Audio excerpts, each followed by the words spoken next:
नमस्कार मित्रांनो, आजच्या या व्हिडिओमध्ये आपण महाडीबीटीच्या वेबसाईटवरती जे डेस्क 1 आणि डेस्क 2 ऑफिसर असतात, तर ते कशासाठी असतात किंवा ते त्यांचं काय काम आहे, तर त्याची संपूर्ण माहिती आपण या ठिकाणी पाहणार आहे. आणि आपला जो महाडीबीटीचा जो ॲप्लिकेशन आहे, तर त्याच्यात जर आपल्याला सेंट बॅक टू ॲप्लिकंट असेल, जर तुमच्यात काही ॲप्लिकेशनच्या चुका असतील, तर तुम्हाला जो ॲप्लिकेशन असतो, तर तो या ठिकाणी सेंट बॅक टू ॲप्लिकेशन किंवा ॲप्लिकंटला या ठिकाणी मागे पाठवलेला असतो. अंडर स्क्रुटिनीमध्ये आपला जो ॲप्लिकेशन असतो, तो या ठिकाणी आपल्याला मागे पाठवलेला असतो किंवा आपला जो ॲप्लिकेशन आहे, तो रिजेक्ट झालेला असतो. तर तो रिजेक्ट ॲप्लिकेशन कशासाठी झालेला आहे आणि त्यासाठी आपल्याला काय करायला पाहिजे, तर ते या ठिकाणी आपण संपूर्ण माहिती या व्हिडिओमध्ये पाहणार आहे. तर व्हिडिओ नक्की शेवटपर्यंत बघा आणि चॅनलवर नवीन असाल तर चॅनलला सबस्क्राईब करा, जेणेकरून आपल्याला अशाच प्रकारची नवीन व्हिडिओ आपल्याला या ठिकाणी भेटत राहणार आहे. तर मित्रांनो, आपण पहिल्यांदा आपला ॲप्लिकेशन आहे तो अप्लाय करतो. त्यानंतर आपल्याला या ठिकाणी जे स्टेटस आहे, ते या ठिकाणी आपल्याला स्टेटसमध्ये आपल्याला कॅन्सल ॲप्लिकेशन म्हणून एक ऑप्शन दिलेला असतो. त्यानंतर आपल्याला या ठिकाणी आपला ॲप्लिकेशन आयडी दिलेला असतो. त्यानंतर आपला डिपार्टमेंट आणि स्कीम नेम वगैरे या ठिकाणी ऑप्शन या ठिकाणी दिलेले असतात.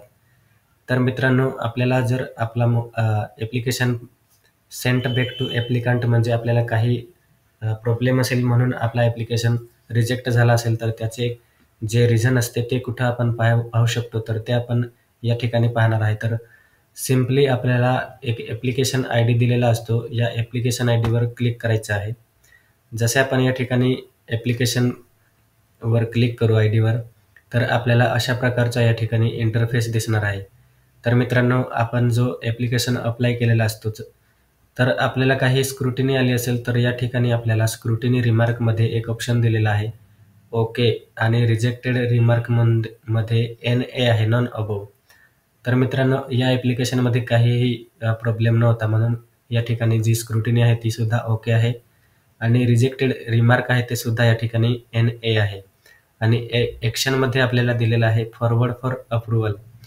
तर मित्रांनो, या ठिकाणी आपला ॲप्लिकेशन अप्रूव्ह झालेला आहे. आणि कॉलेज क्लार्क असतो आपला, कॉलेजमध्ये एक ऑपरेटर असतो आपला, जो आपण ॲप्लिकेशन जमा करतो स्कॉलरशिपचा, तर त्या कॉलेज क्लार्ककडून आपला ॲप्लिकेशन जो आहे तो या ठिकाणी अप्रूव्ह झालेला आहे. आणि त्याची आपला ॲप्लिकेशन कोणत्या तारखेला अप्रूव्ह झालेला आहे, तर ती डेटसुद्धा आपल्याला या ठिकाणी दिसणार आहे.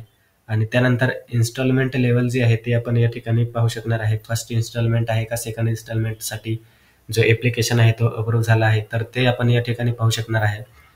तर मित्रांनो, आपण या ठिकाणी पाहू शकतो जो कॉलेज प्रिन्सिपल आणि डिपार्टमेंट प्रोजेक्ट ऑफिस जे आहे, तर ते हेच आहे जे डेस्क 1 ऑफिसर आणि डेस्क 2 ऑफिसर असतात.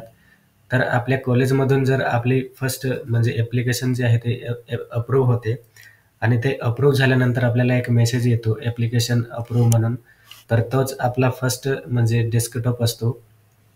आणि ते डेस्क 1 म्हणजेच ते कॉलेज प्रिन्सिपल आहे.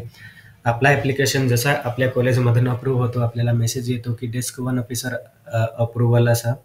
आणि त्यानंतर डिपार्टमेंट प्रोजेक्ट ऑफिस म्हणजे जे प्रकल्प ऑफिस असते आपले, तर त्या प्रकल्प ऑफिसमध्ये आपला जो ॲप्लिकेशन आहे स्कॉलरशिपचा, तर तो त्या ठिकाणी अप्रूव्ह झाला की आपल्याला सेकंड डेस्क 2 ऑफिसर म्हणून त्या ठिकाणी आपल्याला ईमेल किंवा मेसेज येत असतो. आणि त्यासाठी आपण प्रकल्प ऑफिसमध्ये किंवा प्रोजेक्ट ऑफिसमध्ये आपलं ॲप्लिकेशन कोणत्या तारखेला अप्रूव्ह झालेलं आहे, तर त्याची डेट आपण या ठिकाणी पाहू शकतो. आणि फर्स्ट इन्स्टॉलमेंटसाठी या ठिकाणी जे अप्रूव्हल भेटलेलं आहे ते आपण या ठिकाणी पाहू शकतो. तर मित्रांनो, अशा प्रकारे आपल्याला जी डिटेल आहे ती आपण स्क्रुटिनीची हिस्ट्री या ठिकाणी आपण चेक करू शकतो. आणि आपल्याला काही जर ॲप्लिकेशनमध्ये प्रॉब्लेम यायला लागला असेल, तर त्याची स्क्रुटिनी जी आहे ती या ठिकाणी आपल्याला स्क्रुटिनी रिमार्कमध्ये या ठिकाणी आपण पाहू शकतो. तर अशा पद्धतीने आपण जी इन्स्टॉलमेंट आहे ती या ठिकाणी येणार आहे की आपला ॲप्लिकेशन रिजेक्ट झाला आहे, ती संपूर्ण माहिती आपण ॲप्लिकेशनच्या आयडीवर क्लिक करून चेक करू शकतो. त्यानंतर आपल्याला जर पूर्ण इन्स्टॉलमेंट पाठवली गेली असेल, तर स्टेटसमध्ये या ठिकाणी fund transfer for all instalment म्हणून या ठिकाणी स्टेटस दिसणार आहे. आणि ॲक्शनमध्ये आपल्या ॲप्लिकेशनमध्ये कुठलीही प्रॉब्लेम नव्हती, म्हणून या ठिकाणी NA म्हणजेच नॉन अबोव्ह असा जो ॲक्शनमध्ये आहे ते या ठिकाणी आपण पाहू शकणार आहे. नंतर व्ह्यू फॉर्म आहे. या ठिकाणी आपण आपला जो फॉर्म आहे तो अप्लाय केलेला फॉर्म आपण या ठिकाणी पाहू शकतो. त्यानंतर बेनिफिट डिटेल आहे या ठिकाणी. तर ती बेनिफिट डिटेल आपण या ठिकाणी चेक करू शकतो. आपल्याला एक ऑप्शन दिलेला आहे चेक रिडीम स्टेटस. तर सिम्पली आपण या चेक रिडीम स्टेटसवर जसे ओके करतो, आपल्याला या ठिकाणी आपली जी इन्स्टॉलमेंट येणार आहे त्याचा जो स्ट्रक्चर आहे, तर तो स्ट्रक्चर या ठिकाणी आपण पाहू शकणार आहे.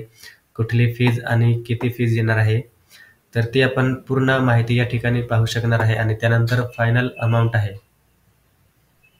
तर ती फायनल अमाउंट या ठिकाणी चेक करू शकणार आहे आणि ही जी टोटल अमाउंट आहे, तर ती आपल्याला 2 भागमध्ये डिव्हाईड होऊन आपल्याला जी सायकलमध्ये आहे ती या ठिकाणी इन्स्टॉलमेंट भेटत असते. तर आपल्याला या ठिकाणी एक नोटीस दिलेली आहे. Not for the other fees benefit accruing from the component of other fees of first instalment cycle shall be disburse in or with the second instalment cycle. तर मित्रांनो, आपल्याला जी स्कॉलरशिप येते ती स्कॉलरशिप आपल्याला 3 ते 4 महिन्यांच्या गॅपमध्ये आपल्याला दोन्ही इन्स्टॉलमेंट भेटत असतात. परंतु जसे प्रोजेक्ट ऑफिसला जी निधी असते ती मंजूर झाली तसे आपल्याला जी स्कॉलरशिप आहे ती या ठिकाणी आपल्याला भेटत असते. तर आय होप मित्रांनो आपल्याला हा व्हिडिओ समजला असेल आणि डेस्क 1 ऑफिसर आणि डेस्क 2 ऑफिसर काय असतात तर ते आपण या ठिकाणी आपल्याला माहिती असेल. व्हिडिओ आवडला असेल तर नक्की लाईक करा. Thank you.